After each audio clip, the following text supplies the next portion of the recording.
uma notícia nada boa para você. Estamos rindo, mas não é isso. Nós estávamos conversando, eu e o Dr. Edmo, durante o intervalo, mas nosso assunto é sério. Eu imaginava que pelo menos uns 2% da população brasileira era hipertensa. O doutor está me dizendo que são pelo menos 10%, o que significa uns 25 milhões de pessoas. Doutor, boa tarde. Boa tarde, é um prazer estar aqui com vocês. É muita gente, doutor. Prazer é nosso receber você, mas é muita gente hipertensa. É bastante, porque hoje a gente também tem muito recurso de imagem, de exames, que permite fazer esse diagnóstico e que no passado passava sem um acompanhamento adequado. E eu falei correto? A maioria das pessoas que tem não sabe? Não sabe, porque normalmente a hipertensão é silenciosa, normalmente ela não dá muitos sintomas. Doutor, o que é a hipertensão? A hipertensão é o aumento da pressão ou da tensão na parede das artérias. Isso ocasiona dilatação das artérias e forma os aneurismas, isso pode romper a artéria e matar, que é o derrame cerebral hemorrágico, isso pode dar um infarto no coração. Então, na verdade, é um aumento da pressão do sangue dentro do vaso sanguíneo, dentro da artéria, ocasionado aí por uma gama de fatores, e as consequências, se não tratado, são muito sérias. Que a gente detecta quando mede a pressão, como isso, se fala? Isso. A hipertensão é a medição dessa pressão e a pressão está alta. Exatamente, é você medir a pressão e detectar que principalmente a segunda pressão, a mínima, está acima de valores como 9, 9,5, dali para cima já é algo mais preocupante. E mesmo assim ela pode estar alterada a esse ponto e a pessoa não está sentindo nada, doutor? Pode, porque existe uma acomodação da nossa circulação. Nosso organismo ele é capaz de acomodar-se com um regime de pressão muito alto. Esse é o perigo, então. E esse é o perigo, porque na verdade se fosse mais sintomático, as pessoas iriam mais rápido ao pronto-socorro e talvez a gente tivesse uma porcentagem até mais alta de hipertensos. Doutor, e quais são as causas da hipertensão? É hereditariedade, má alimentação, falta de exercício, o que é? Hereditariedade é a principal causa. Quando você tem um histórico familiar importante, o pai, a mãe, avós, tios de primeiro grau, e você tende a herdar essa tendência. E daí, nesse caso, a falta de cuidados é uma ignorância, né, doutor? Porque Exatamente. Você sabe, você que está em casa tem que prestar atenção nessas coisas. Porque nós sempre falamos aqui, quando o caso é hereditariedade, você já sabe que tem um problema na sua família. Porque as pessoas mais próximas a nós, os pais, a avós, então você já sabe que existe um histórico. Daí, obrigatoriamente, é necessário que você procure um médico para já começar a acompanhar desde que idade, doutor? Esse é o ponto-chave. Quanto mais precoce, melhor. Se a história familiar for proeminente, a partir dos 30 anos de idade, 25 a 30 anos, é uma faixa etária que já é conveniente fazer um acompanhamento pelo menos anualmente. Então, a hipertensão não é algo que pode acometer adolescentes, jovens de 20 e poucos anos, não? Pode. Nos dias atuais, com essa capacidade que nós temos de fazer mais o diagnóstico, nós estamos enfrentando uma realidade muito dura no consultório. Adolescentes de 15 anos para cima já estão se apresentando com hipertensão de causa familiar. Meu Deus, doutor, mas famílias inteiras, inclusive. E daí, além da hereditariedade, que eu já quero falar do tratamento, mas queria falar das causas primeiro. Além da hereditariedade, o que mais a gente tem? A má alimentação ajuda? A alimentação é o segundo ponto que nós temos que tomar muito cuidado. Tudo que for muito rico em temperos, principalmente o sal. Pimenta, pouco sal? Pouco sal. Pimenta também temos que tomar cuidado. Claro que a pimenta tem seus benefícios, mas muita pimenta promove maior retenção de líquido, a gente fica mais inchado, e isso pode contribuir para a pressão subir. Alimentos que são mais estimulantes, à base de cafeína, principalmente o cafezinho. Então, aquele hábito de tomar café várias vezes ao dia, tem que tomar muito cuidado.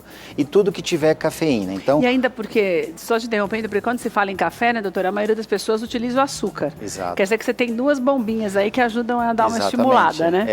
Você imagina uma pessoa que toma café 6, 7, 8, 10 vezes por dia com açúcar e café puro, sem diluir no leite. Então, isso estimula exageradamente o nosso sistema cardiovascular e a pessoa que já tem propensão acaba ficando hipertensa. Comida gordurosa, essas coisas também, Comida gordurosa, porque normalmente as gorduras têm sais dentro do conteúdo delas. Então, carne de porco, cremes, isso tem que moderar. Não é que não possa, mas tem que ter muito controle disso. Queijos amarelos, os amarelos mais escuros, né, que são mais gordurosos, tomar muito cuidado. Chocolate branco, que é mais gorduroso. Então, são alguns hábitos do dia a dia que a gente pode eventualmente moderar. E a falta de exercícios também? A falta de exercício também, porque o exercício ele tem como função dilatar os vasos sanguíneos. Ao dilatar, a pressão abaixa. Então é muito comum você ter um controle bom da pressão fazendo exercício. Só que você só pode começar essa prática de exercícios após a sua pressão já estar controlada. Porque se você está muito hipertenso ou hipertensa e faz um exercício, uma dança, uma natação de grande impacto, alguma coisa aeróbica, você pode até acentuar essa hipertensão. Quer dizer, você tem que fazer o exercício acompanhado também pelo médico, acompanhado pelo previamente, médico. autorizado pelo médico, exatamente. E doutor, quais são os métodos Porque prevenção não tem como, né? Tem que ter uma alimentação regrada, balanceada, mas no caso da hereditariedade não tem como. Esse é um fator que a gente não consegue modificar. E daí existe tratamento? Existe uma gama grande existe uma terapia não medicamentosa, que a gente pode usar aí até alimentos que permitem drenar mais o organismo, que fazem urinar mais. E aí começar a usar, em termos de medicação, a gente começa a usar primeiramente diuréticos, que vão tirando esse excesso de líquido. Essa é a primeira linha de tratamento. Tá. Se não controlar com alimentos e depois com os diuréticos, aí a gente tem que associar classes diferentes de fármacos para hipertensão. Tem pessoas que tomam 2 tipos, tem pessoas que já estão tomando 6, 7 tipos. E é para a vida inteira, não tem cura. Acaba sendo por um tempo indeterminado. Às vezes dá para diminuir bastante, dá para diminuir a quantidade, dá para diminuir a dose que você usa.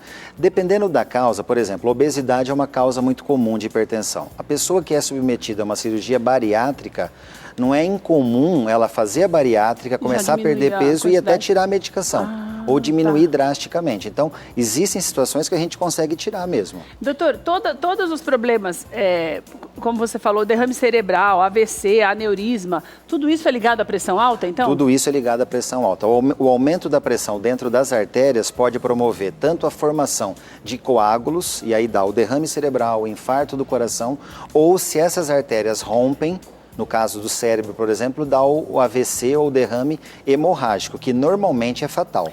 Doutor, então, na verdade, a pessoa que tem muita dor de cabeça também pode ser por conta de pressão alta, né? Quando a pessoa tem sintomas, esse é o principal sintoma da pressão alta. Uma dor de cabeça geralmente atrás, posterior, na região occipital, que nós chamamos. Que é essa faixa aqui que é essa parte posterior, essa calota posterior do crânio.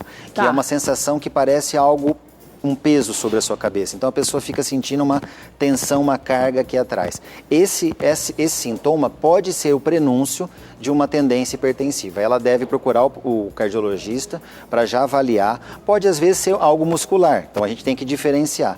Mas quando a pessoa tem tendência, esse sinal é um sinal de alerta. A obesidade também é um veneno, né, doutor? A obesidade traz consigo diabetes, pressão alta, colesterol, triglicérides. Então é o que o organismo precisa para ter problemas cardiovasculares. Então o mais importante é você entender que existem métodos preventivos, que é a boa alimentação, os exercícios físicos feitos adequadamente, de acordo com a orientação médica, e você prestar atenção nos teus antepassados, naquilo que você já sabe que é um histórico familiar. E também estar sempre no médico, porque daí você pode conseguir controlar isso sem ter problemas maiores, né, doutor? Com certeza. E um outro alerta é o cigarro, né? O cigarro também está diretamente ligado à hipertensão, porque as substâncias tóxicas do cigarro, elas se depositam nas artérias e elas ajudam a aumentar essa pressão, porque o sangue passa com mais dificuldade, turbilhona, a pressão aumenta e as artérias acabam tendo risco até de rotura. Que é o que acontece com a bebida também, né? Sim, cigarro em primeiro lugar sempre, e a bebida doutor? Em segundo. Adianta, né? É o binômio da tragédia, né? A vida saudável, ela faz bem em qualquer circunstância, Com certeza, né? Se houver moderação, só que o cigarro, um dado importante, não existe moderação com o cigarro. Então, a pessoa que fala que fuma 2 cigarros, ela está protegida de quem fuma o maço? Não. Ela pode demorar mais para ter problema, mas ela vai ter. Vai ter. Tá, já é uma porta de entrada para isso, Já é uma porta né? de entrada. Olha, tem o site do Dr. Edmo para você ter mais informações, tem ali todos os consultórios dele também, tem muitos artigos esclarecedores, é muito legal o site dele.